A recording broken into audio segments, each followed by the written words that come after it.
Alhamdulillah.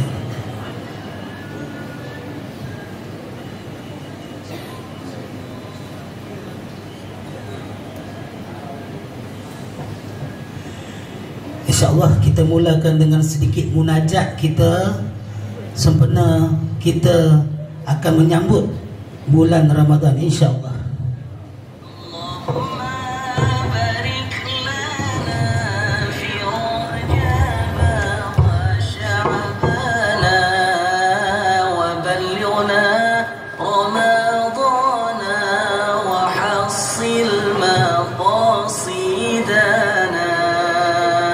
Duhai Allah, berkahi kami di bulan Rajab dan bulan Syaban.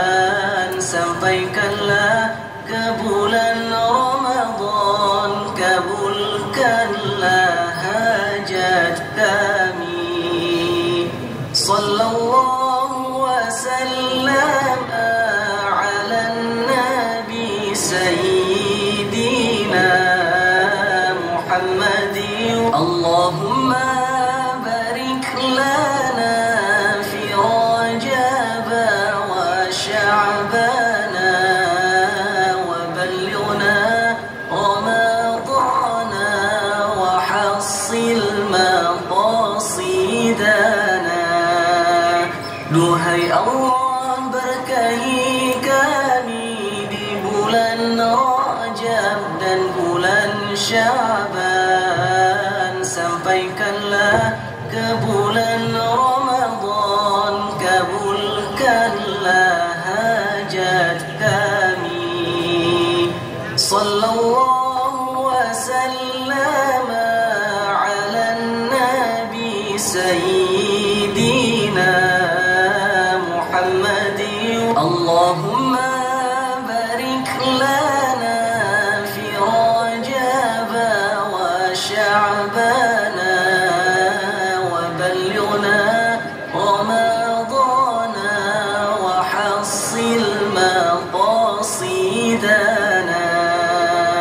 Duhai Allah, berkahi kami di bulan Rajab dan bulan Syaban. Sampaikanlah ke bulan Ramadan, kabulkanlah hajat kami. Sallallahu wa sallam ala nabi sayyidina Allahumma barik lana fi Rajab wa Sya'ban wa ballighna Ramadan wa hassil maqasidana. Alhamdulillah, syukur kita pada Allah Subhanahu wa taala kerana dengan limpah kurnia-Nya, dengan keizinannya dapat kita bersama pada pagi ini di hari yang penuh keceriaan, di hari yang penuh kesejahteraan, agar kita dapat berada di dalam satu majlis ilmu yang mana majlis yang dilimpahi oleh para malaikat. Barang siapa yang berada di majlis ilmu, maka dia berada di taman-taman syurga, insya-Allah. Apa khabar semua?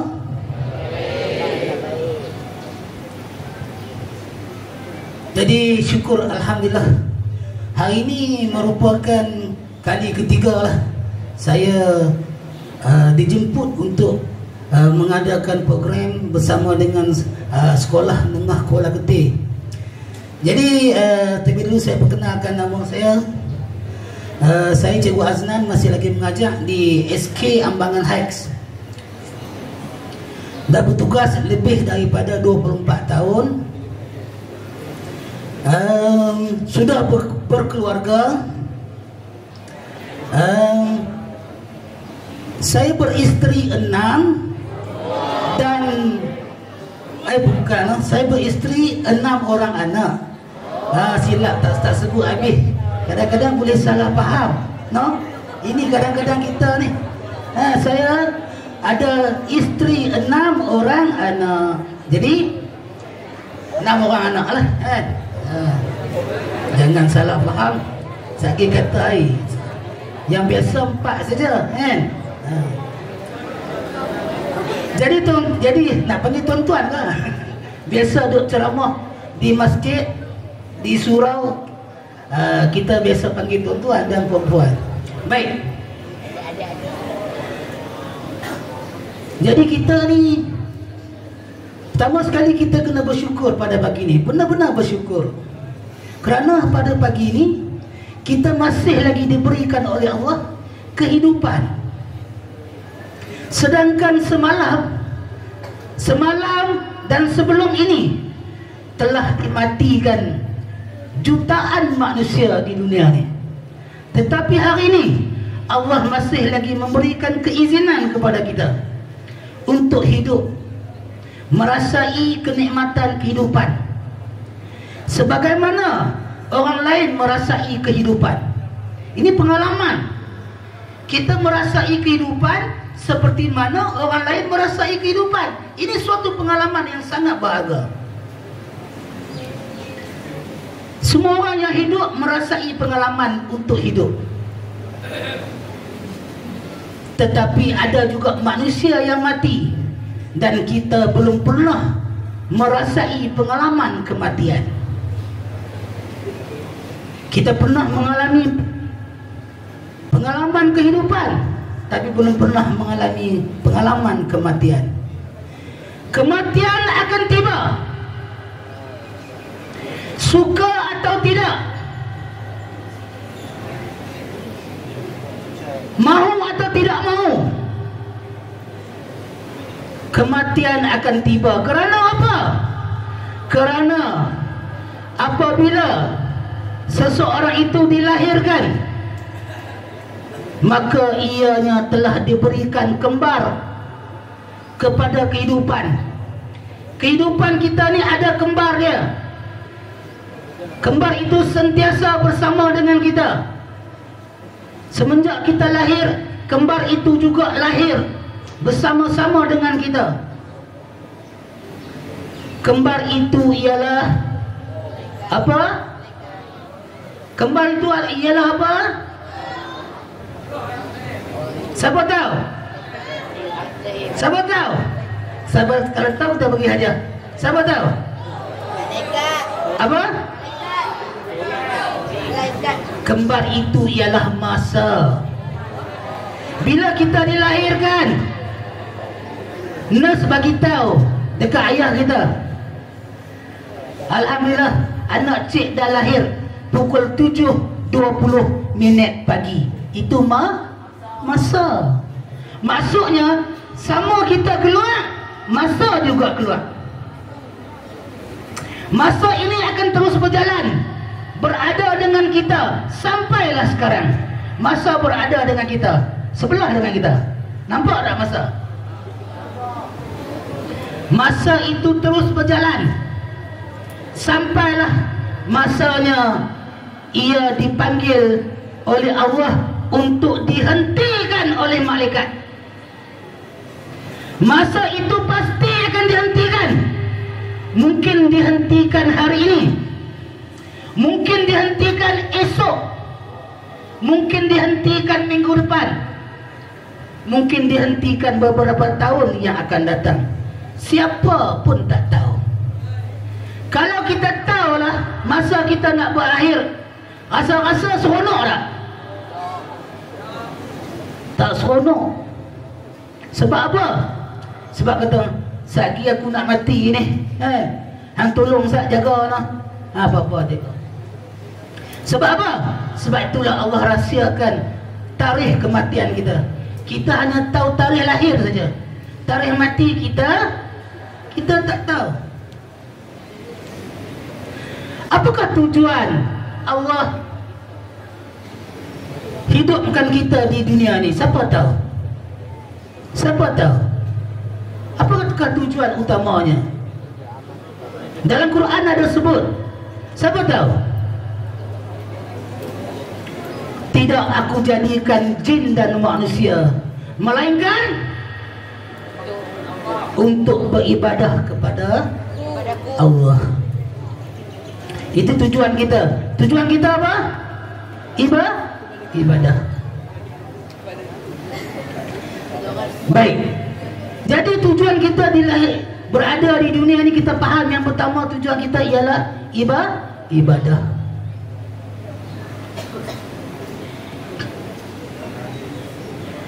Ketika kita berada di alam roh, kita beritahu pada Allah. Allah tanya siapa aku? Kita jawab bahawa Allah adalah Tuhan aku. Kita menyatakan pada Allah bahawa kita bersedia untuk berada di dunia, untuk mengambil ujian dunia. Barang siapa yang berjaya mengambil ujian dunia, maka Allah sediakan tempatnya, iaitu syurga. Barang siapa yang gagal, Allah juga sediakan tempatnya, iaitu neraka. Ketika Allah ciptakan syurga, Allah tanya malaikat, pergi tengok dalam syurga ada apa. Malaikat pergi tengok, dia kata seronoknya syurga ni, semua orang nak masuk. Walaupun mereka tak pernah melihat, walaupun mereka tak pernah mendengar, walaupun mereka tak pernah merasai kehidupan syurga, tetapi kalau tanya manusia, manusia pasti nak berada dalam syurga. Lalu Allah letakkan syarat-syarat untuk masuk syurga. Di keliling syurga Allah letakkan syarat. Syaratnya adalah semuanya percuma. Sembahyang, solat percuma, tak kena bayar. Puasa percuma, baca Quran percuma, zikir percuma, buat baik, semuanya percuma. Syaratnya kena buat ibadah dan sebagainya. Maka kata malaikat, kalau begini syaratnya agak susah, mungkin ramai yang tak boleh masuk. Sebab banyak keseronokan yang melibatkan ibadah. Lalu Allah ciptakan pula neraka. Allah kata malaikat, pergi tengok neraka tu ada apa. Bila tengok neraka ni penderitaan, siksaan dan sebagainya, malaikat kata tak ada siapa yang nak masuk. Lalu Allah letakkan syarat-syarat masuk neraka. Benda-benda yang seronok di dunia, hiburan, masuk neraka.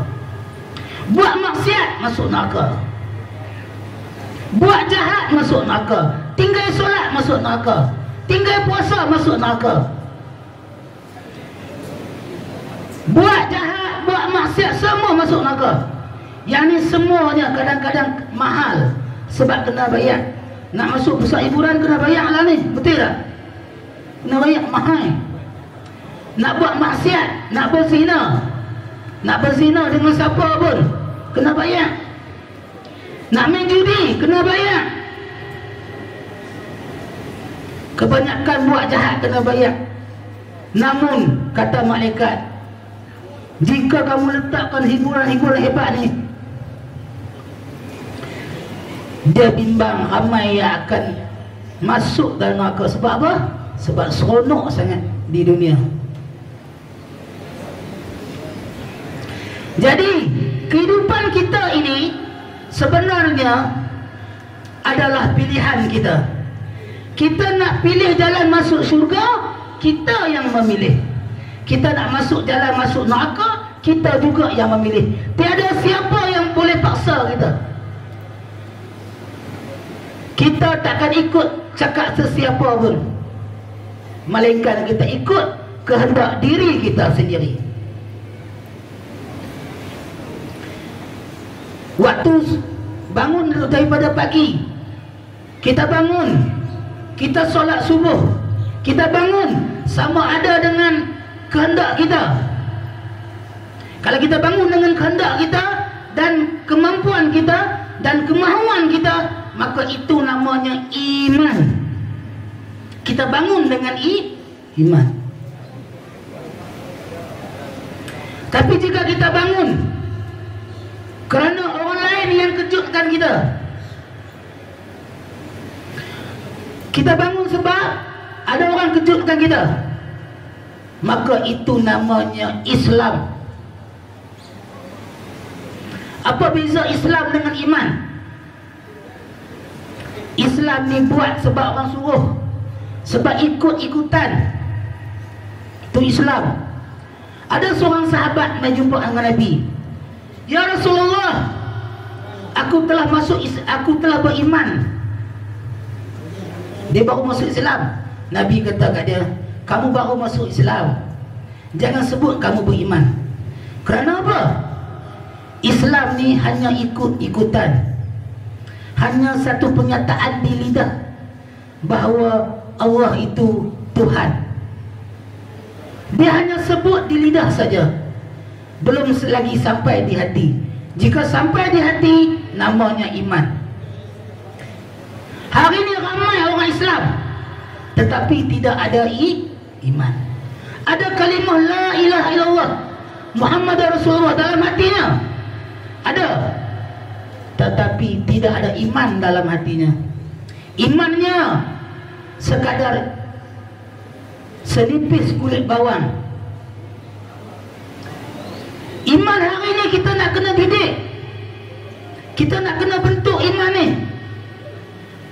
Kamu sendiri bila-bila masa iman yang ada pada diri kamu sekarang boleh hilang. Kata Nabi, umat aku pagi-pagi beriman, petang ianya kafir. Ada yang petang beriman, pagi kafir pun ada. Sebab apa? Iman bukanlah satu benda yang boleh berada kekal dalam diri kita. Iman ini perlu dilatih, iman ini perlu dibentuk, iman ini perlu dibimbing.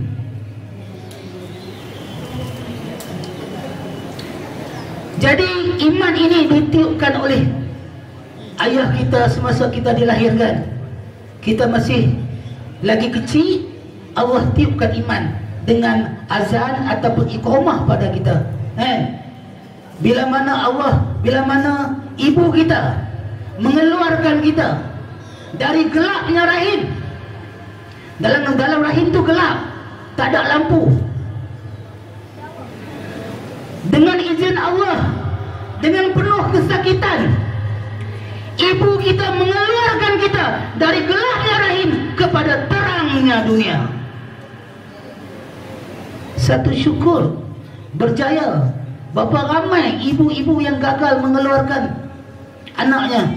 Kerana apa? Mati di dalam perut dan sebagainya. Tapi kita berjaya. Ini bermakna ujian kita sedang bermula. Yang mana berada di hadapan cikgu ni semuanya telah berjaya, dikeluarkan oleh seorang ibu.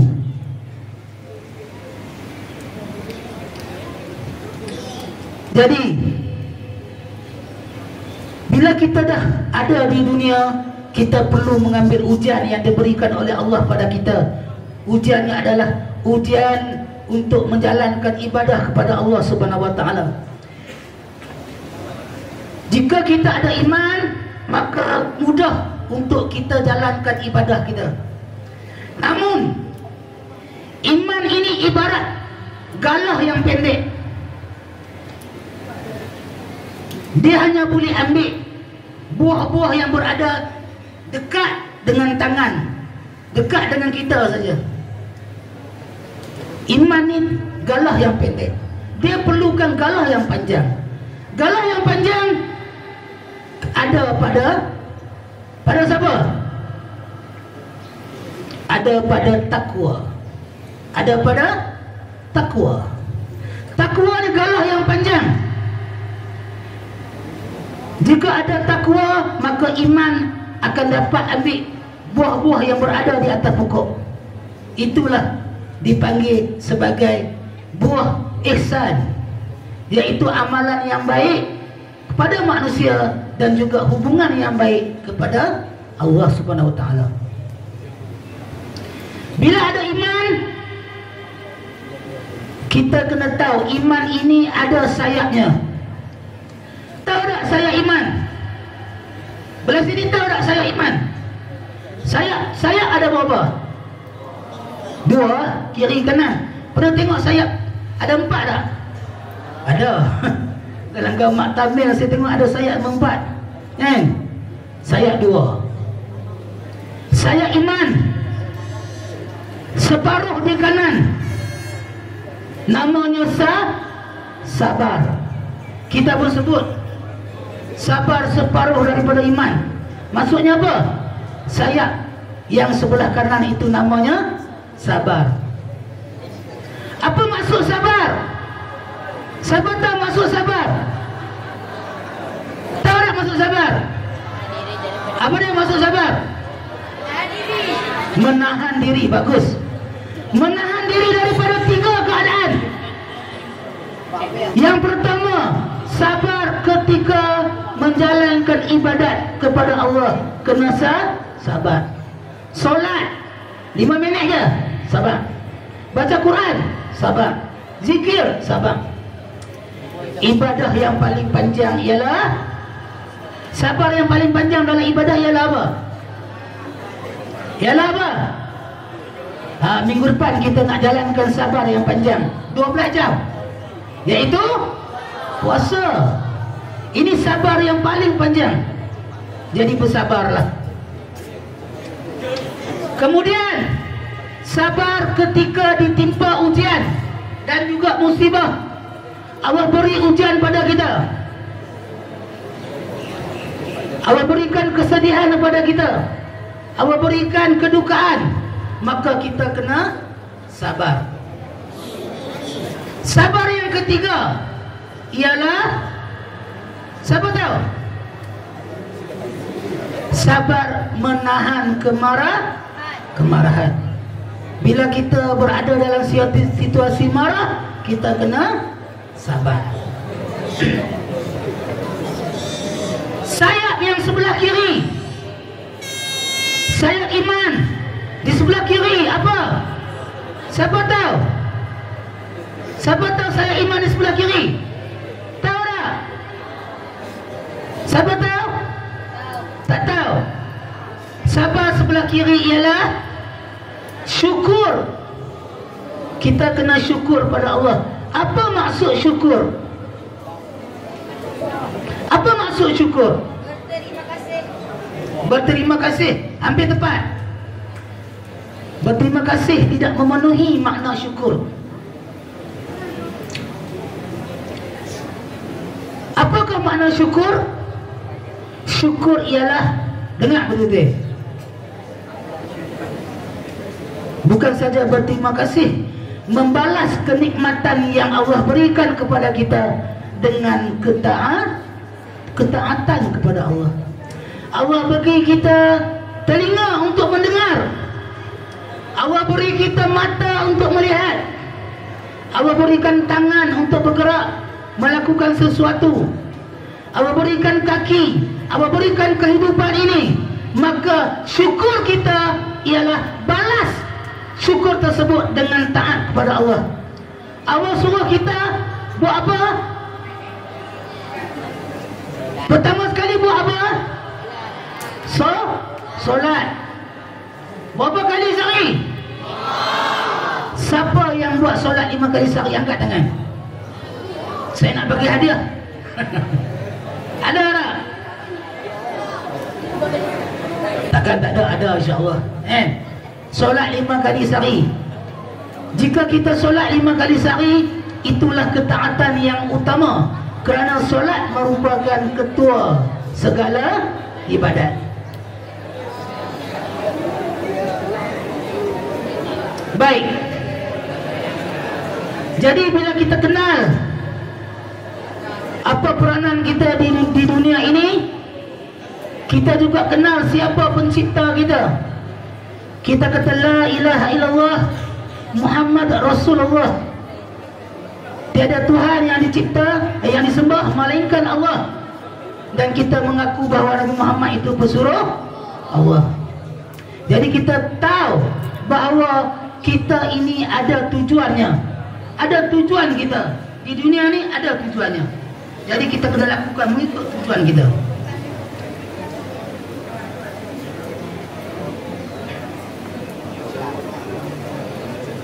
Baik. Jadi minggu depan kita akan menyambut bulan puasa. Sebenarnya dia bulan Ramadan. Bulan Ramadan. Bulan Ramadan ni tadi kita dah baca, wahai orang-orang yang beriman, diwajibkan ke atas kamu berpuasa sebagaimana orang-orang terdahulu berpuasa. Semoga kamu bertakwa. Jadi tujuan kita berpuasa ini adalah tujuannya adalah untuk menjalankan perintah yang diberikan oleh Allah kepada kita. Perintah ini hanya diberikan pada bulan Ramadan saja yang diwajibkan pada kita. Bulan lain adalah mengikut perintah-perintah yang disunatkan. Jadi apakah maksud yang kita panggil sekarang ni? Apakah tujuan kita berpuasa? Kita kena tahu tujuan kita berpuasa ni apa. Tujuan berpuasa ni ada 5. Ada 5 atau 6? Ada 6. Yang cikgu panggil sebagai takro. Panggil apa? Takro. T yang pertama, takro, ejaan T. T yang pertama ialah takwa. Bila kita puasa, pertama sekali puasa ini mestilah di akhir puasa kita pada 1 Syawal bermulanya takwa kita bertambah. Jika 1 Syawal takwa kita tidak bertambah, maka puasa sebulan hanya dapat lapar dan dahaga. Kerana apa? Allah bagi tahu suruh kita puasa agar kita dapat bertakwa. Tapi kalau katalah sampai 1 Syawal tidak ada takwa pada kita, maka puasa itu tidak sempurna. Apa maksud takwa? Apa maksud takwa? Siapa tahu takwa maksud apa? Takwa ni dia ada 4 gear. Ada berapa gear? 4 gear. Takwa yang pertama adalah malu.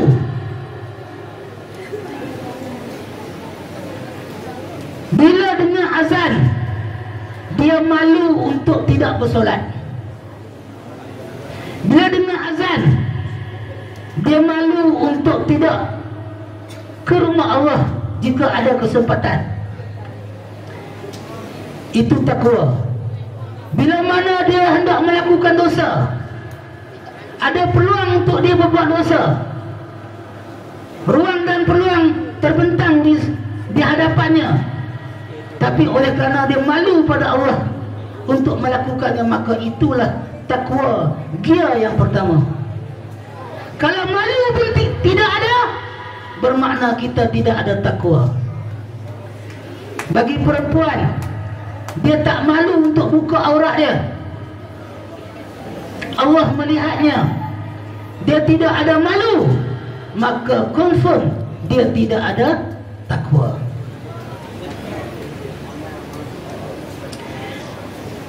Itu gear yang pertama, malu. Gear yang kedua ialah takut. Apabila dia hendak melakukan sesuatu kesalahan, sesuatu yang berdosa, maka dia takut pada Allah, dia tidak melakukannya. Apabila dia mendapat perintah, dia mendengar azan untuk solat, dia sedang bersembang, dia sedang makan, dia sedang buat apa saja, bila dengar azan sampai perintah untuknya beribadat kepada Allah, dia takut dan dia tinggalkan kehendak dirinya, dia tunaikan kehendak Allah. Itu namanya takut. Dia tinggalkan kehendak dirinya, dia tunaikan kehendak Allah. Itu namanya takut. Jika dia tidak ada takut, dia akan abaikan kehendak Allah, dia lakukan kehendak dirinya. Kehendak Allah bagi orang perempuan menutup aurat, dia abaikan kehendak Allah, dia ikut kehendak dirinya untuk buka aurat. Kehendak Allah ialah laksanakan solat, laksanakan puasa, dia tinggalkan, dia abaikan. Dia laksanakan kehendak dirinya, dia tinggalkan kehendak Allah. Itu namanya takut. Dia tak takut kepada Allah. Gila yang ketiga, ketakutannya pada Allah lama-lama menjadikan dirinya jatuh cinta pada Allah. Dia bukan saja takut, malah dia cinta kepada Allah. Dia buat satu perkara, dia pergi semayang, dia pergi waktu subuh. Bila dia balik, dia rindu untuk pergi lagi. Dia pergi waktu zuhur, dia balik, dia rindu untuk pergi asar. Kecintaannya kepada Allah sangat mendalam. Maka itulah gear takwa yang ketiga, iaitu cinta. Kita ni malu pun cukup dah. Rasa malu nak buat jahat, rasa malu nak tinggal solat, rasa malu nak tinggal puasa. Itu pun dah cukup hebat. Cinta ni tahap yang lebih tinggi. Dan yang keempat, ada satu gear lagi takwa yang paling tinggi. Cinta yang dia lakukan kepada Allah lama-lama menjadikan cinta itu sejati. Yang mana cinta sejati, ia melahirkan takwa yang paling tinggi, iaitu korban kepada Allah Subhanahu wa taala. Apabila ditanya kepada Saidina Umar, apakah yang kamu berikan kepada Islam? Saidina Umar kata apa? Aku beri separuh harta aku kepada Islam. Semua orang kagum mendengarnya. Kemudian ditanya pula kepada Saidina Abu Bakar, apakah yang kamu beri pada Islam? Abu Bakar kata apa? Aku berikan kesemuanya untuk Allah dan Rasul. Inilah yang dipanggil korban. Dia sanggup korbankan bukan saja sebahagian hartanya, malah keseluruhan hartanya untuk agama. Kita hari ini kalau ada RM100 pergi masjid, kita masuk RM1 kan? Itu adalah korban kita. Tak sampai lagi tahap korban seperti mana Saidina Abu Bakar. Sebab itulah Saidina Abu Bakar ni adalah orang yang pertama membenarkan Islam. Kalaulah Saidina Umar tidak mengatakan sidik ataupun tidak mengatakan benar kepada ajaran Islam, sampai hari ini Islam tidak akan sampai pada kita. Oleh kerana jasa yang terbesar Saidina Abu Bakar, maka keluasan syurga Abu Bakar adalah yang paling besar berbanding yang manusia yang lain. Kerana apa? Kerana dialah orang pertama 001. Selepas Abu Bakar masuk Islam dan dia membenarkan ajaran Nabi, maka orang lain mula ikut ajaran Islam sampailah kepada kita. Ini jasa yang terbesar Saidina Abu Bakar. Baik. Jadi tujuan puasa yang pertama nak capai takwa. Jadi minggu depan kita cuba untuk capai takwa. Takwa paling mudah ialah satu ketakutan kepada Allah yang menghasilkan ketaatan pada suruhan dan meninggalkan segala larangan Allah. Itu namanya takwa.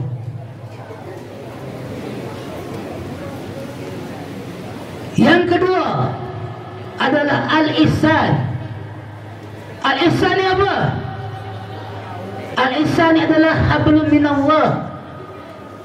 Kita buat ibadat seolah-olah nampak Allah. Jika tidak nampak sekalipun, kita yakin bahawa Allah nampak kita. Maksudnya apa? Buat ibadah sebaik mungkin. Jika solat, solat sebaik mungkin. Jika puasa, puasa sebaik mungkin. Ini yang kita nak capai. Dalam bulan puasa kita nak capai al-ihsan. Kemudian al-ihsan yang kedua, hablun minan nas.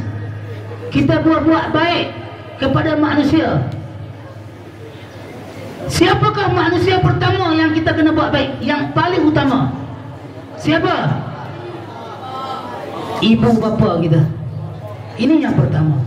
Kemudian buat baik kepada keluarga, kawan-kawan, masyarakat dan sebagainya. Itu adalah hablum minan nas.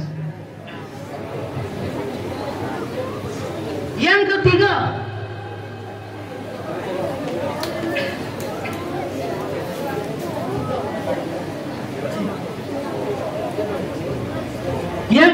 adalah keimanan kita. Yang ketiga adalah keimanan kita. Kita berpuasa adalah untuk mencapai keimanan yang tinggi daripada hasil puasa kita.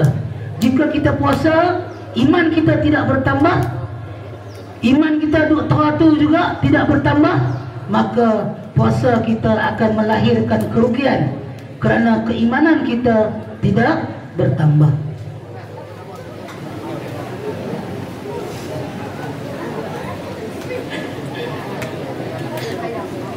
Yang keempat,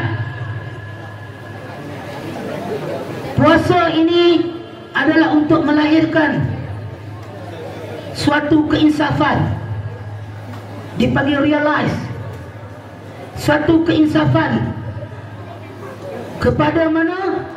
Kepada diri kita, bahawa adanya manusia-manusia yang tidak bernasib baik, yang berada di luar sana, yang perlukan bantuan kita, untuk kita berikan sesuatu pertolongan atau apa saja agar dia juga merasai kebahagiaan seperti kita. Yang kelima, tujuan puasa adalah untuk award, anugerah. Kata Allah, aku berikan kegembiraan, aku berikan dua kegembiraan kepada orang yang berpuasa. Pertama, ketika dia berbuka, seronok dapat makan dan minum. Dan yang kedua, ketika berjumpa dengan Allah Subhanahu wa taala. Bila mana kita nak jumpa Allah? Kita akan jumpa Allah di hari akhirat, terutamanya ketika timbangan mizan kita.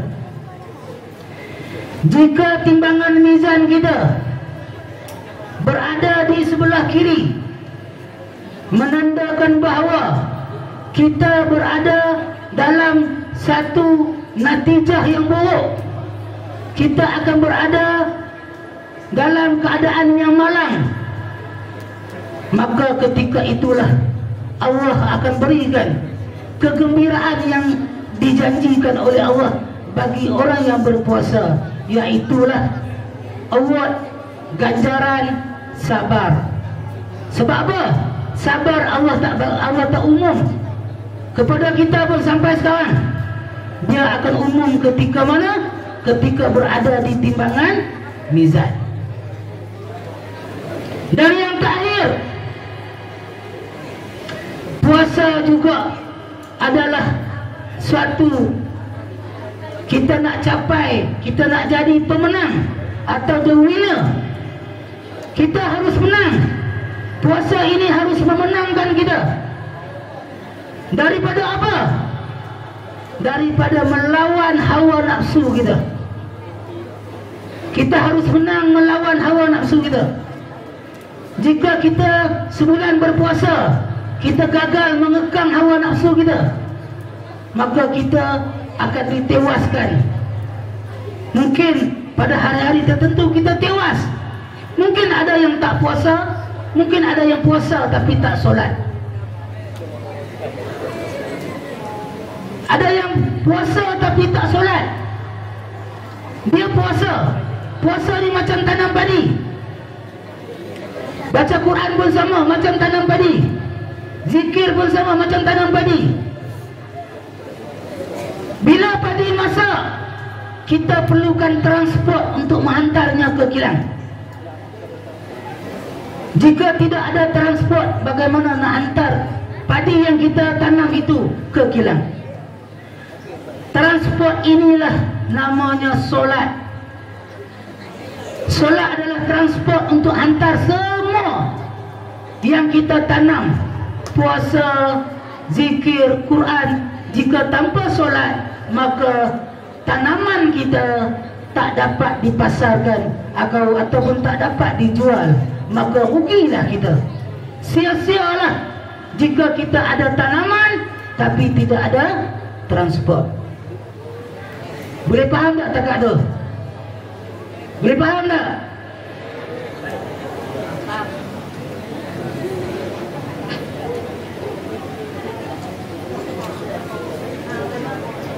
Yang seterusnya,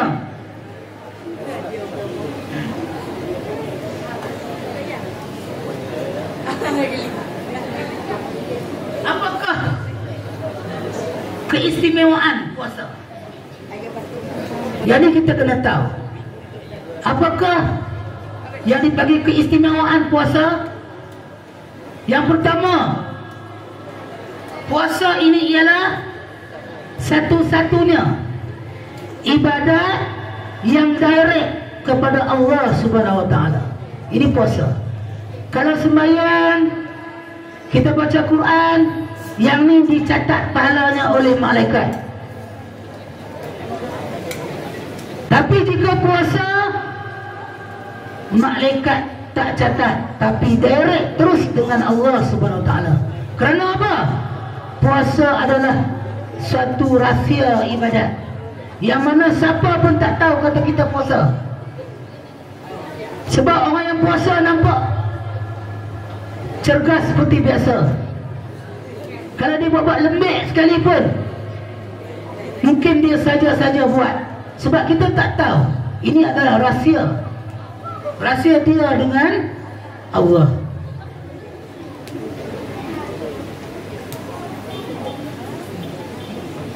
Kemudian puasa juga melahirkan keikhlasan kita. Dia ikhlas betul-betul orang yang puasa ni, sebab dia takut pada Allah. Dia ada takwa dalam dirinya, maka dia puasa, dia ikhlas pada Allah. Jika dia tak ikhlas, dia akan buka puasa. Betul-betul ikhlas kepada Allah Subhanahu Wa Taala. Seterusnya, apakah kerugian manusia yang berpuasa? Ada 3 kerugian. Kerugian yang pertama ialah puasa ini ibarat mesin basuh yang akan basuh segala kotoran di pakaiannya. Sebulan dibasuh pakaiannya, maka insya Allah pakaian sepatutnya menjadi bersih. Jadi puasa ini mencuci dosa kita. Sepatutnya selepas Syawal kita menjadi fitrah. Kita menjadi apa? Fitrah. Seperti seorang bayi yang tidak ada dosa. Itu yang sepatutnya. Namun rugilah apabila seseorang itu melalui puasanya sebulan, tetapi di 1 Syawal dirinya masih berlumuran dengan dosa. Ini rugi yang pertama. Rugi yang kedua, bila mana berakhirnya Ramadan, berakhirnya puasa, maka dirinya tidak disayangi oleh Allah Subhanahu Wa Taala. Bila mana puasa yang sepatutnya dia menjadi rahmat untuknya, dirahmati oleh Allah, tetapi Allah benci kepadanya. Di 1 Syawal dia mendapat kebencian daripada Allah. Kerana apa? Kerana dia mungkin telah melakukan beberapa dosa, seperti meninggalkan solat, mungkin juga ada yang meninggalkan puasa dan sebagainya. Di 1 Syawal dia mendapat kebencian Allah Subhanahu wa taala. Orang lain mendapat rahmat, kesukaan Allah, kecintaan Allah, tapi dia mendapat kebencian daripada Allah. Yang ketiga, kerugiannya ialah pahalanya tidak bertambah. Pada 1 Syawal dia dah habis puasa Ramadan sebulan, pahalanya tidak bertambah. Sepanjang puasa sebulan tidak dikira satu pun pahala untuknya. Satu pahala pun tidak dikira. Kerana apa? Dia ada melakukan satu perkara. Dia sembahyang di bulan puasa, dia puasa di bulan Ramadan, dia berzikir, dia baca Quran, tetapi pada 1 Syawal satu pahala pun tidak dicatatkan untuknya. Ini yang dipanggil puasa tapi dapat lapar dan dahaga ni. Satu pahala pun dia tak dikutip. Kerana apa? Kerana dia telah melakukan satu perkara yang mana ia merupakan bahawa dirinya berada dalam kebencian seseorang. Sepanjang bulan puasa dia dibenci oleh seseorang. Kata Allah, tiada reda aku tanpa redanya. Jika tiada reda orang itu, maka tiadalah reda aku. Sembahyangnya kosong, puasanya kosong, semua ibadatnya kosong. Kerana apa? Kerana dia tidak menjaga syurganya. Di manakah syurga kita? Sahabat tahu di manakah syurga kita? Pada waktu ini di manakah syurga kita? Di mana? Di mana? Syurga kita berada di rumah, iaitu ibu kita. Betul tak? Jika kita berpuasa tetapi kita membuatkan ibu sakit hati, maka puasa itu tidak ada nilainya. Reda seorang ibu adalah reda Allah Subhanahu wa taala. Jika kita nak dapat reda Allah, maka wajib kita mendapat reda seorang ibu. Nak dapatkan reda seorang ibu, mestilah kita gembirakan ibu kita, bahagiakan ibu kita. Jika waktu bulan puasa kita kata kat mak kita, bulan puasa ni mak rehatlah, biar cik yang masak. Bulan puasa ni mak rehatlah, biar cik yang kemah rumah. Seronok tak mak? Jika syurga kita berasa bahagia, syurga kita berasa gembira, maka tercatatlah bahawa reda Allah bersama dengan reda kita. Jika kita nak melihat adakah kita ni ahli syurga ataupun tidak, lihat ibu kita.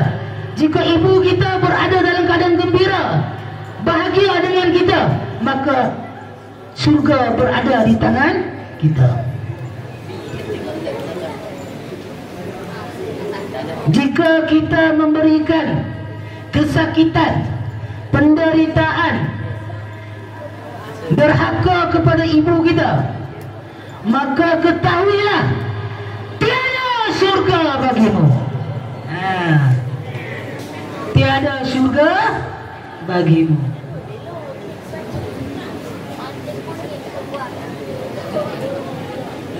Dalam masa yang sama, kita nak tahu ni kita ni derhaka ataupun tidak. Mudah saja. Saya bagi tip untuk tahu kita ni ahli syurga ataupun tidak. Tengok ibu kita, ibu dan bapa kita. Yang pertama, kita nak tengok macam mana, kita nak tahu macam mana.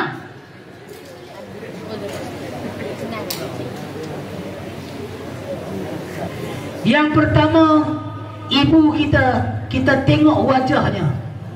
Ketika kita bercakap dengannya, adakah dia melihat wajah kita? Jika dia memandang ke arah lain tanpa melihat wajah kita, bermakna ada kecil hati dalam dirinya, ada kemarahan dalam dirinya, ada kebencian dalam dirinya. Dia tak mau tengok muka kita. Waktu kita bercakap dengan dia, dia tak tengok. Kita kata, mak, cik dah balik, dia pun doa, dia tak tengok kita. Itu tandanya kita sedang derhaka. Matanya tengok ke tempat lain. Yang kedua, bila dia tidak mau bercakap dengan kita, kita kata, mak buat apa? Dia diam je. Ataupun dia cakap sikit, mak, jom kita pergi makan. Tak mau, hampir lah. Dia cakap pun dalam keadaan begitu, dalam keadaan dia seperti marah, seperti kecewa, maka ketahuilah bahawa itulah derhaka kita kepada mak kita. Seterusnya, bila mana dia tak mau dengar cakap kita, kita sembang dengan dia macam sembang dengan batu, dia buat-buat tak dengar. Itu tanda juga kita sedang derhaka.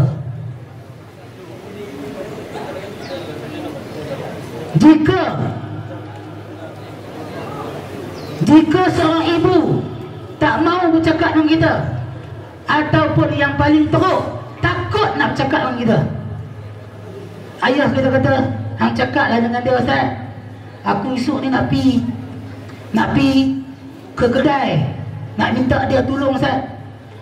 Mak kata, takutlah nak cakap dia, Ustaz, dia marah. Mak kita berasa takut nak cakap dengan kita. Ayah kita kata, hang cakaplah, aku nak pergi kerja ni, bagi tahu esok ni, aku nak suruh dia hantar aku ke kedai. Mak kata, takutlah nak cakap, dia balik ke letih-letih, Ustaz, dia marah. Mak kita takut nak cakap dengan kita. Itu tandanya kita sedang derhaka. Pernah jadi tak? Pernah jadi tak mak takut nak cakap dengan kita? Mak telefon kita, ni mak nak cakap ni. Awak mak, ada apa? Ni mak nak cakap, tapi hang jangan marah kan.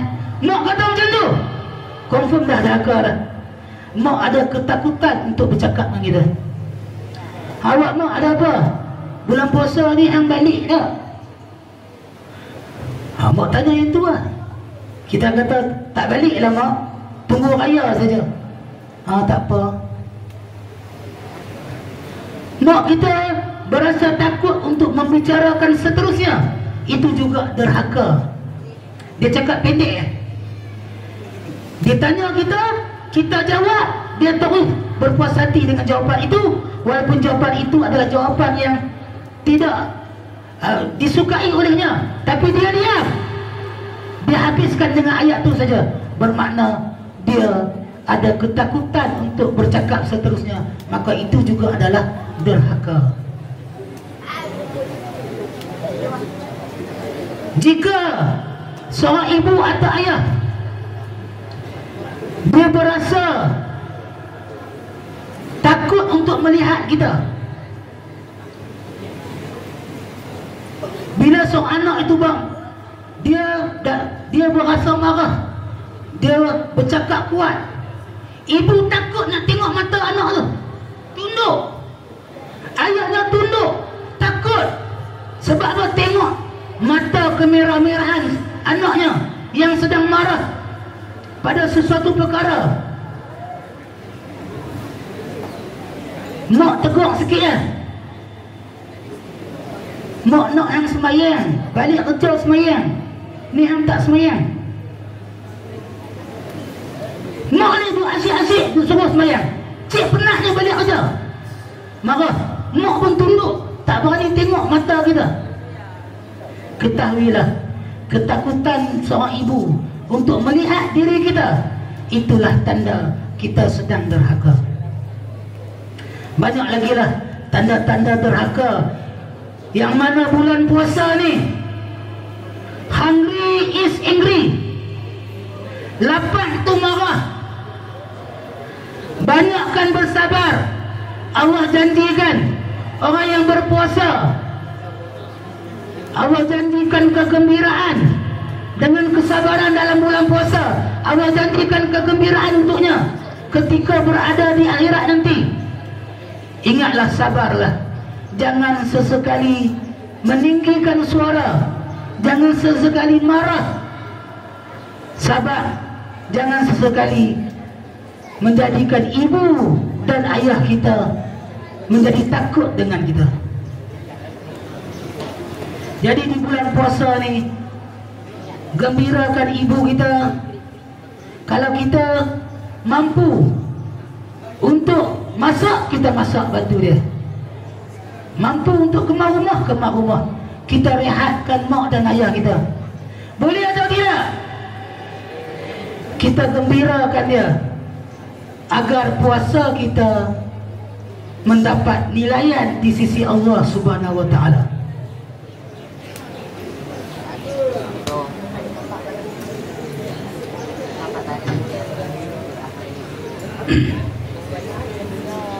Seterusnya,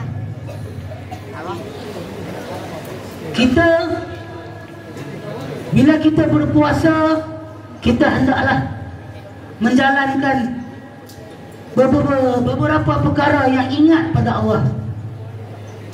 Ada beberapa cara untuk kita ingat pada Allah Subhanahu wa taala, yaitu dengan cara kita sentiasa berdoa kepada Allah. Bulan puasa mestilah kita banyakkan berdoa. Doalah, pagi ke, petang ke, siang ke, malam, berdoalah agar Allah mendengar doa kita dan makbulkan segala hajat kita.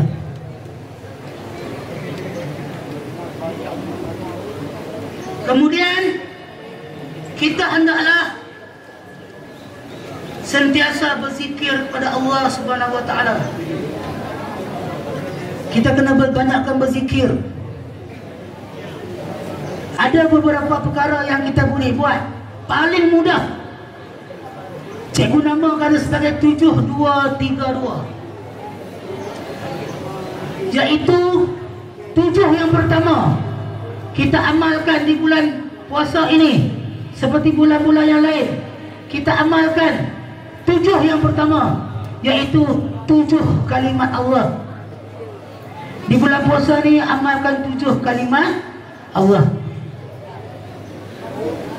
Kalimat Allah yang pertama, sebutkan satu. Apa? Ada 7 kalimat Allah yang kita amalkan seharian. Sebut satu. Yang pertama apa? Yang pertama ialah kita mulakan dengan kehidupan kita. Kita mulakan aktiviti kita. Kita mulakan apa saja dengan kalimat yang pertama, iaitu Bismillahirrahmanirrahim. Dengan nama Allah yang Maha Pemurah, Pengasih, Penyayang dan sebagainya. Jadi kita mulakan dengan kalimat yang pertama. Bangun tidur kita mulakan dengan Bismillah. Kita buat kerja dengan Bismillah. Kita baca buku dengan Bismillah. Kita makan dengan Bismillah. Buat apa saja dengan kalimat Allah yang pertama. Selalu nak buat.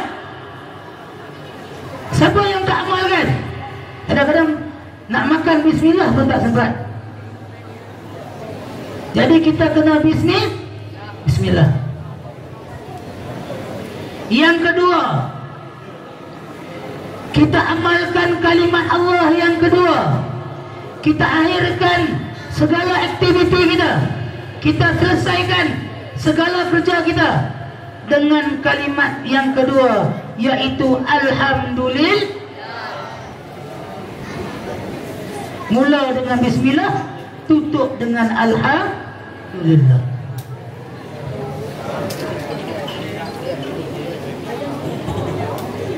Yang ketiga, kalimat Allah yang ketiga. Siapa tahu? Tahu tak? Tak tahu dengar? Yang tak tahu dengar? Kalimat Allah yang ketiga. Bila kita lakukan salah dan silap, kita lakukan benda dosa, kita lakukan apa saja yang mungkin silap, yang akan silap ataupun telah silap, kita bacalah kalimat Allah yang ketiga, yaitu Astaghfirullahaladzim. Kita minta ampun dengan Allah. Mungkin terlajak marah kat mak, terlajak bercakap kasar dengan mak, kita istighfar dan mohon ampun dengan mak kita.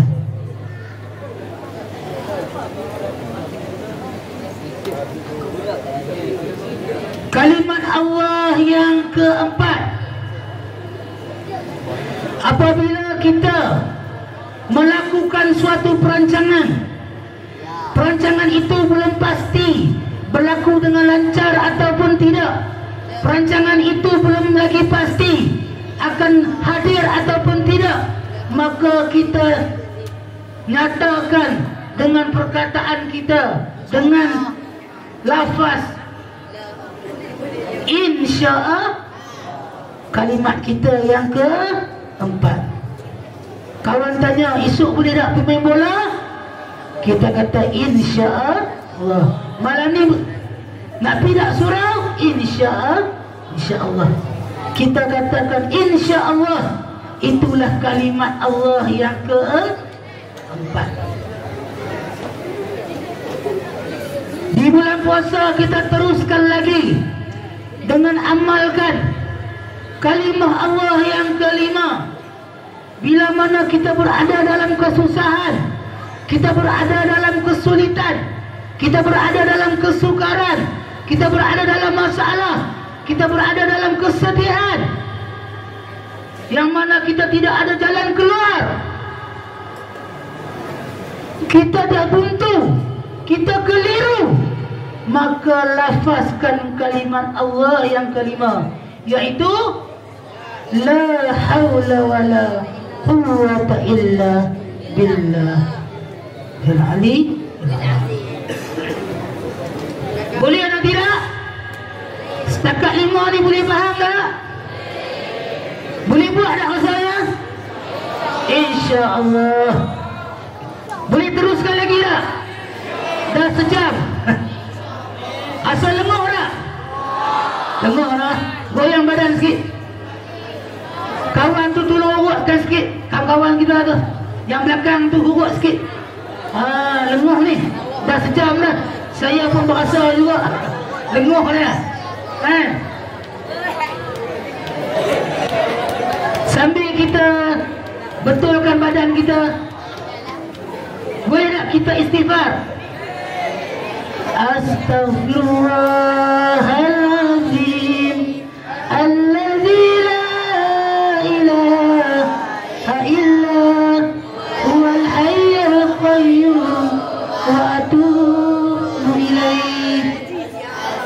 Astaghfirullahaladzim alladzi la ilaha illa huwal hayyul qayyum wa atubu ilaih. Astaghfirullahaladzim alladzi la ilaha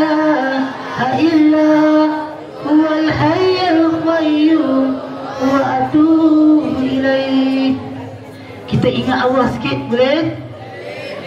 Allah, Allah, Allah, ya Allah, Allah, Allah, Allah, ya Allah, Allah, ya Allah, Allah, ya Allah, Allah, ya Allah, Allah, ya Allah, Allah, Allah, Allah, ya Allah, Allah, Allah, Allah, ya Allah, Allah, ya Allah, Allah, ya Allah, Allah, ya Allah, Allah, ya Allah, Allah, Allah, Allah, ya Allah. Baik, kita teruskan amalan yang keenam, kalimat Allah yang keenam. Bila kita berada dalam keadaan musibah, atau kita mendengar suatu musibah, atau kita mendengar suatu kematian, maka sebutlah kalimat Allah yang keenam, yaitu Inna lillahi wa inna ilaihi raji'un. Dalam WhatsApp selalu banyak, betul tak? Hari-hari ada orang mati. Hari-hari buat studio. Orang yang mati, dia tak tahu kata yang dia akan mati pada hari itu. Kalau kamu tengok orang yang dah mati, dia tak tahu. Dia melakukan aktiviti seharian seperti biasa. Paginya pergi sekolah, balik sekolah, dia tidur, main malam, dia diambil oleh Allah. Masanya terhenti pada waktu malam. Tak ada sakit apa pun. Ini berlaku 2 minggu lepas di taman saya. Seorang pelajar umur 14 tahun, perempuan. Tak ada sakit apa. Ayah dia minta ayam kopi, dia bermancur ayam kopi ke ayah dia. Dia bagi ke ayah dia. Kemudian dia masuk bilik. Kemudian dia masuk lama, panggil tak dengar, panggil tak dengar. Ayah dia pergi tengok di bilik, tengok-tengok dia sedang menghadapi sakaratul maut. Nyawanya berada di hujung dah. Ayahnya pun ribakannya, lalu mengajarnya kalimah la ilaha illallah. Ayahnya sebut 3 kali kalimah la ilaha illallah. Dia tercungak-cungak, sedang menghabiskan sisa masa yang ada. Lalu kali ketiga, dengar yang terakhir, tarikan yang terakhir yang sangat menakutkan. Itulah nafasnya yang terakhir, yaitu nafas sakaratul maut. Dia meninggal selepas Isya. Ayahnya kata mudah. Ayahnya kata mudahnya anaknya mati. Itu kata ayahnya. Dia kata mudah. Mungkin dia tengok, tapi tidak semudah itu. Kerana kesakitan ketika mati tak pernah lagi kita rasai. Kita tak tahu bagaimana. Tak ada sakit apa. Kita pun sama. Sebenarnya kita berada dalam keadaan yang berjaga-jaga. Saya sendiri selalu cakap dengan isteri saya. Saya kata, kita ni tak tahu bila nyawa akan berakhir. Kita kena bersedia. Hari ni, apa yang hang tak tahu, tanya aku. Apa yang hang nak tahu, tanya aku. Aku takut nanti bila aku tak ada, hang tak tahu apa yang aku tahu, dan hang tak tahu apa yang hang perlu nak tahu. Jadi banyak benda lah kehidupan suami isteri. Ada benda yang suami rahsia, isteri kena tahu. Kadang-kadang isteri dia nak tanya, dia tanya. Sebab apa? Kematian ni bila-bila masa. Kita perlu bersedia, kita kena berdoa. Siapa yang nak umur panjang, angkat tangan. Yang nak umur panjang, angkat tangan. Angkatlah nak umur pendek tau. Baik, saya doakan kamu umur panjang sampai 200 tahun. Boleh tak? 200 tahun. Dagu panjang sampai ke dada. Dah 200 tahun. Tua yang teramat. Tak apalah. Kamu mati. Mati kemudian. Umur panjang. Tapi kita tak tahu siapa yang mati dulu. Dua ke Minah yang mati dulu, kita pun tak tahu. Kita tak tahu. Mungkin saya mati dulu, mungkin juga kamu mati dulu. Tapi tak apalah, saya doa agar kalau nak mati pun bagi saya mati kemudian, kamu mati dulu.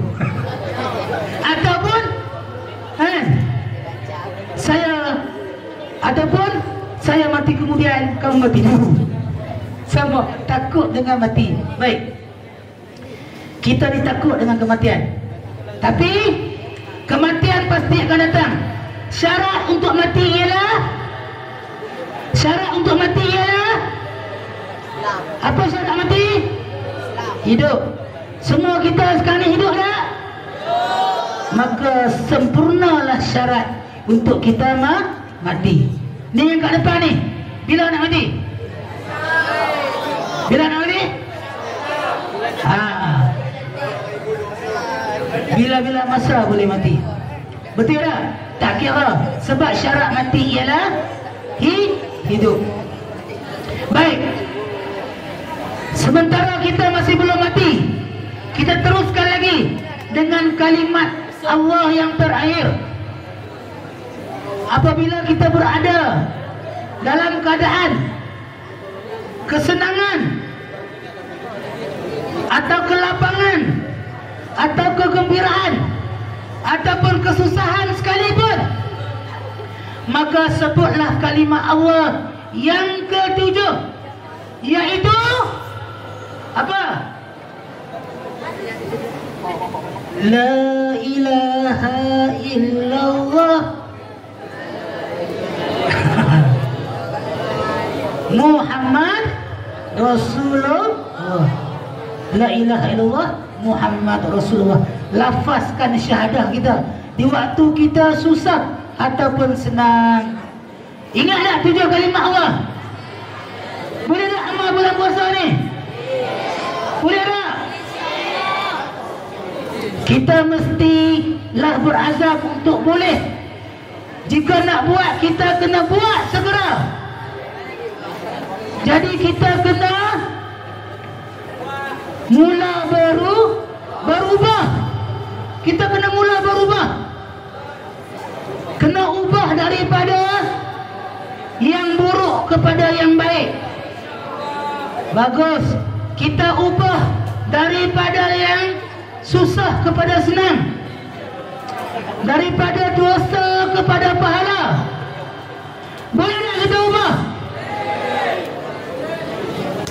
Kalau nak ubah, ada satu simbol ubah.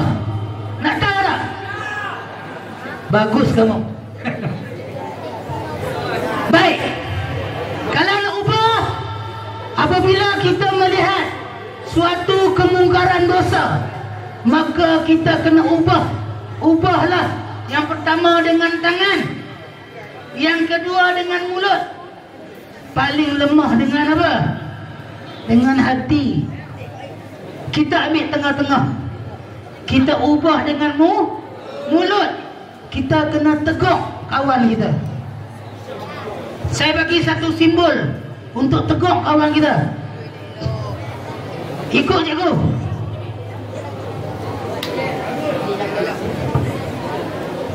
Bila kita nak ubah, kita sebut ubah. Lagi sekali, ubah. Cuba buat, ubah. Lagi sekali, azam ni, ubah. Bila melihat kemungkaran dilakukan oleh kawan-kawan kita, maka kita ubah. Tengok kawan kita isap rokok. Ada isap rokok tak? Ada, bagus. Bila tengok kawan kita isap rokok, kita pun kata ubah. Yang perempuan tengok kawan kita buka aurat, tak pakai tudung, kita pun kata apa? Ubah. Cuba sebut ubah. Kalau kita pakai amalkan, bila kita dah sebut pun kawan dah faham. Pak betul kan? Ubah. Sebut ubah. Ubah. Kita kena ubah. InsyaAllah jika kita amalkan ubah, kita ubah kawan kita akan ubah kita. Boleh tak?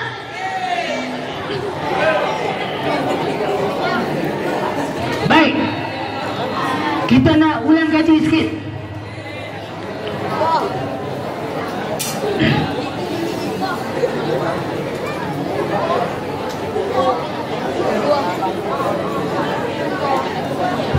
Baik, bila kita tanya di manakah syurga kita, syurga aku di mana, terletak pada ibu dan ayah kita.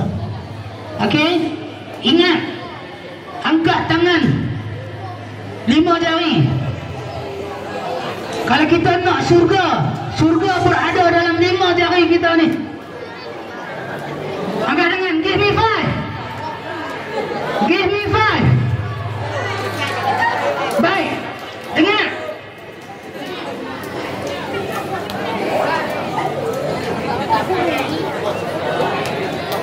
Lima jari kita. Yang pertama jari anak. Nak masuk syurga, nak dapatkan syurga, kena ada anak. Anak yang pertama ialah Islam. Kena ada Islam. Ni anak kita. Kena ada Islam. Ini permulaan hidup kita. Kena ada Islam. Yang kedua, jari manis kita. Kena ada manisnya. Manisnya apa? Manisnya beribadah. Manisnya apa? Manisnya iman. Yang kedua, jari manis ni kena ada manisnya iman. Jika iman kita tidak berasa manis, kita tak berasa gembira. Macam bulan puasa minggu depan ni, siapa yang gembira bulan puasa nak main? Cuba angkat tangan. Yang gembira, seronok ya Allah. Nak main dah ni, seronoknya. Seronoknya Ramadan ni, setahun sekali nak main. Yang ni tetamu kita. Punya seronok ya Allah, bila lah nak main. Abang kamu mak rindunya. Ada tak? Kata Allah, siapa yang rindukan Ramadan, siapa yang cintakan kehadiran Ramadan, maka dijauhkan api neraka untuknya. Baik, seterusnya jari tengah. Yang tengah ni, jari tengah, 2 di kanan, 2 di kiri, dia berada di tengah. Inilah suatu keadilan. Jari yang adil, penegak keadilan. Iaitu apa? Kita kena adil dengan siapa? Kenalah jari yang tengah ni namanya adil dengan ihsan. Adil dengan apa? Ihsan ada 2. Hablum minallah dan hablum minan nas. Kemudian jari telunjuk, jari yang begitu tegas. Bila tanya siapa yang salah, tegas menunjukkan orang lain. Siapa yang buat ni? jari telunjuk tegas menunjukkan orang lain. Tegasnya, tegas ini adalah lambang kepada takwa. Lambang kepada apa? Takwa. Jadi kena ada takwa dalam kehidupan kita. Kemudian jari yang kelima, ibu. Jari yang kelima, ibu ni lah yang perlu kita jaga. Kerana ibu ini di bulan puasa ni ada lebih kurang 5 ibu. Bulan puasa ni berkumpulnya 5 ibu. Bulan lain mungkin tak cukup. Bulan 5 berkumpulnya 5 ibu yang kita kena jaga. Ibu yang pertama, ibu ibadat kita. Apa dia? Solat. Kena jaga ibu yang pertama. Ibu ibadat. Jika tak solat, semua ibadat-ibadat lain tiada nilainya. Boleh faham tak? Solat ni kena solat dengan kehendak kita sendiri. Itu baru namanya iman. Jika solat sebab orang paksa, silap. Solat sebab orang suruh, itu belum iman. Itu baru Islam.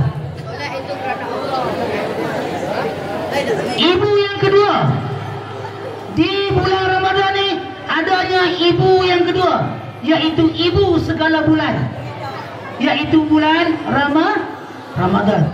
Bulan yang mana ada maghfirah, keampunan kepada kita yang perlu kita rebut. Kita kena jaga bulan ni. Nak buat ibadat semua bulan ni. Pergi tarawih daripada malam pertama sampailah malam hujung. Jangan jadi macam kawan kita. Dia pergi minggu pertama ya.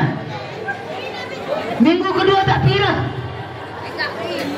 Minggu ketiga dia pergi sat. Minggu keempat langsung tak pergi. Pergi cari baju raya aja banyak. Jadi jangan jadi macam tu. Kemudian ibu yang ketiga. Dengar ni, takut kamu tak faham nanti. Ibu yang ketiga tahu tak? Ibu segala amalan kita. Ibu segala amalan yang kita buat. Ibu juga kepada syurga kita, iaitu ibu kita sendiri. Yang keempat, di bulan puasa ni ada satu ibu yang akan padamkan api neraka. Api neraka. Dia akan padamkan api dalam kubur kita. Dalam kubur kita ada api. Tapi kalau kita lakukan benda ini, lakukan ibu ini, maka ia akan padamkan api dalam kubur kita. Iaitu baca Quran dan lain-lain lah. Tapi yang saya nak fokuskan iaitu puasa. Puasa dapat padamkan api dalam kubur kita. Seterusnya, ibu timbangan baik buruk kita, iaitulah sabar. Adanya sabar, maka timbangan baik buruk kita di mizan akan mendapat peluang yang lebih baik. Jadi sama-samalah kita bersabar.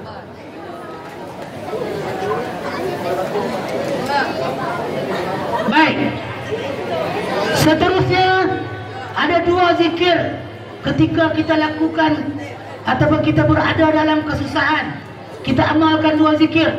Yang pertama, bila kita berada dalam kesusahan, kita amalkan hasbunallah wa ni'mal wakil.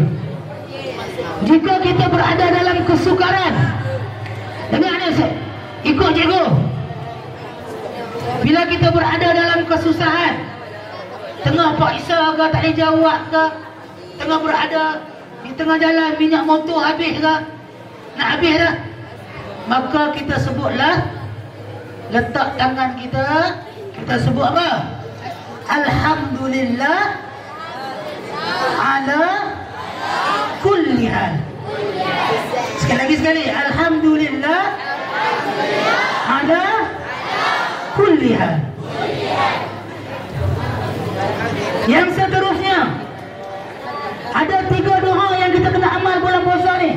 Yang utama, di samping doa-doa yang lain. Yang pertama, doa kepada ibu bapa kita. Allahumma gfirli Zunubi. Ya, sampai habis. Ada seorang ahli kubur yang dipukul oleh malaikat. Malaikat pukul dalam kubur. Nabi tengok, tiba-tiba malaikat itu berhenti memukul mayat tersebut. Maka mayat itu bertanya, wahai malaikat, kenapa kamu berhenti? Malaikat itu mengatakan bahawa aku berhenti kerana anak kamu membacakan Allahumma gfirli zunubi wali walidayya warhamhuma kama rabbayani shaghira. Setiap kali kamu baca doa ini, maka malaikat akan hentikan cambukannya, akan hentikan rotan, akan hentikan pukul mak dan ayah kita.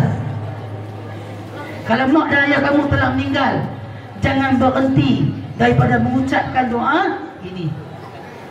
Yang kedua, doa untuk kita. Rabbana atina fid dunya hasanah wa fil akhirati hasanah wa qina azabannar. Yang ketiga, paling penting, doa kepada penyelamat kita di akhirat. Tiada 2, tiada 3, hanya seorang saja yang boleh selamatkan kita di padang mahsyar, iaitulah Nabi Muhammad sallallahu alaihi wasallam. Kita kena doa kat dia. Doa apa? Selain daripada selamat, ada satu doa yang sangat-sangat dituntut kena doa, iaitu doa selepas azan. Cuba baca.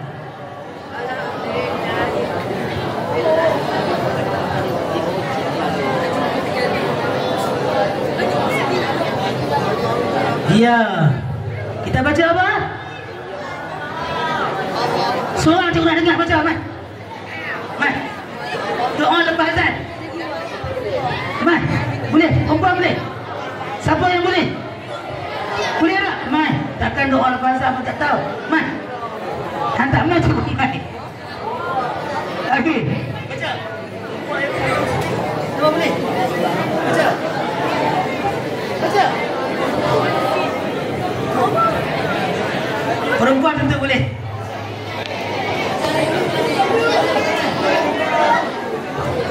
Apa maksud doa selepas azan? Doa selepas azan ni kita minta Allah tunaikan janjinya. Kita minta Allah tunaikan janjinya untuk menjadikan Nabi Muhammad sebagai pemberi syafaat di hari akhirat. Kita minta Allah tunaikan janji untuk melantik Nabi Muhammad sebagai pemberi syafaat kepada kita semua. Itu. Jadi kita kena buat apa? Kena doa. Jangan tinggal doa ni. Barang siapa yang baca doa ni selepas azan, insya-Allah dia akan diselamatkan oleh Nabi Muhammad ketika berada di padang mahsyar. Tadi dah 7, kemudian 2, 3. Last kali 2 ucapan yang kamu kena amalkan. Yang pertama, ucapan biasa, Assalamualaikum warahmatullahi wabarakatuh. Jumpa siapa pun beri salam. Yang kedua, kena ucapkan tasbih kafarah. Cuba sebut tasbih kafarah. Subhanakallah wa bihamdihi, subhanakallah wa bihamdika, asyhadu an la ilaha anta astaghfiruka wa atubu ilaik. Bila baca ayat tu habis dah. Habis dah. Jadi tuan-tuan, semua pelajar-pelajar yang saya kasihi, insya-Allah ingatlah ilmu yang telah saya berikan pada hari ini. Ingat, sama-sama kita amalkan 7232. 7 kalimat, 7 kalimat Allah, 2 zikir, 3 doa dan 2 ucapan. InsyaAllah barang siapa yang mengamalkan 7232 dalam kehidupannya pada bulan puasa, bermakna dia mengingati Allah Subhanahu wa taala. Allah, bila kita ingat Allah, Allah ingat kita. Ini janji Allah dalam Al-Quran. Barang siapa ingat aku akan ingat kepadanya, insya-Allah. Sekian, wabillahi taufiq wal hidayah. Wassalamualaikum warahmatullahi wabarakatuh.